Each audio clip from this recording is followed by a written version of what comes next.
difference between Thailand and Malaysia. Well, I can't speak for all of Thailand and I can't speak for all of Malaysia, but I'll say the difference between Kuala Lumpur, Malaysia, and Chiang Mai and Phuket, Thailand.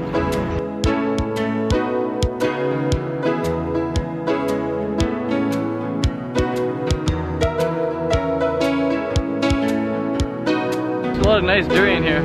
Differences, there's a lot of differences, but the main ones are way more people speak English here. Like a lot of the local Malay people speak English, whereas in Thailand, the locals hardly speak any English, unless they're students at a university. The prices are more expensive in Malaysia than in Thailand, and that's because Malaysia is much more modern. You see a lot of Porsches and Lamborghinis here in Malaysia. Not a lot, but you actually see Lamborghinis and Porsches. Whereas Thailand, the highest car you'll see is basically a Mercedes-Benz. Yeah, Malaysia is way more expensive. Everything's probably like double or triple the price for fruit here.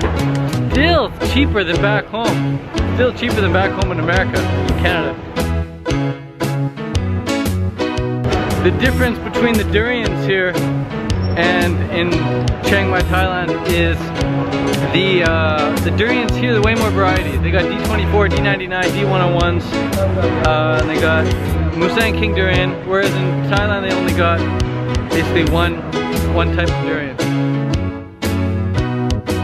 And then the coconuts here are much more like Barley coconuts.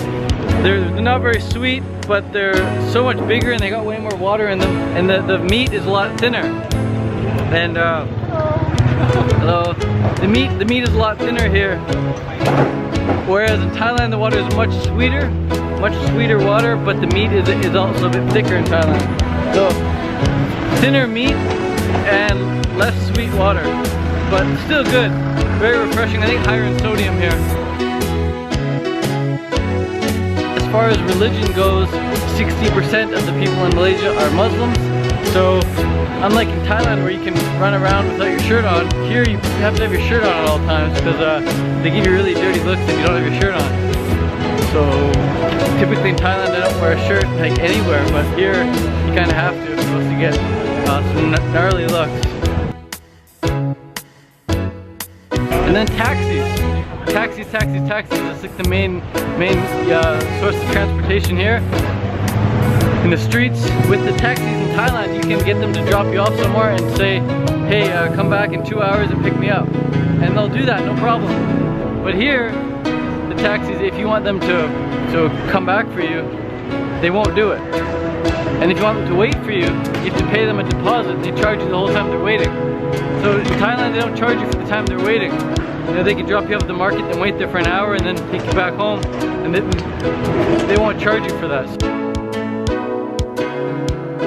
Malaysia is just more modern. It's just more modern. They're so modern, in fact, that they have this SkyTrain. They have this SkyTrain. It's just like the one we have in Canada, and it's like super fast. It goes like 160 kilometers an hour. And Thailand doesn't have anything like that. Malaysia's got a lot of big buildings, like big modern buildings. Kuala Lumpur, anyway. And then here in Kuala Lumpur, they got the purple dragon fruits, as you can see by my hand. Here we go.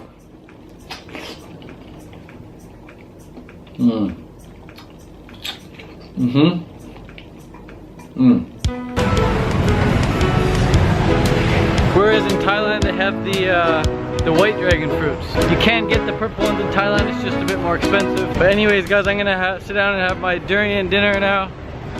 I got my choice here. I'm gonna go for some D99s. D99s are actually at a price I can afford right now.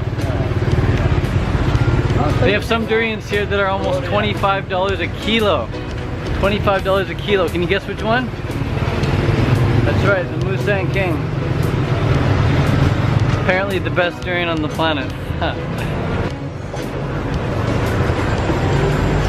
So if I had the choice, which I do, of living between Malaysia and Thailand, I'd pick Thailand just because it's way more conducive to my fitness, my athletics, because I can run around without a t-shirt.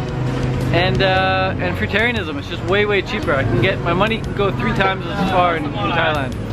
So, anyways, man, we're gonna get some durian. Durian.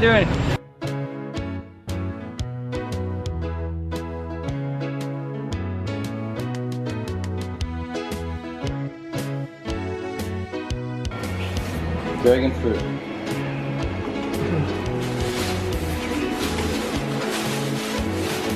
We're bringing dragon fruit. Bringing dragon fruit back to Thailand.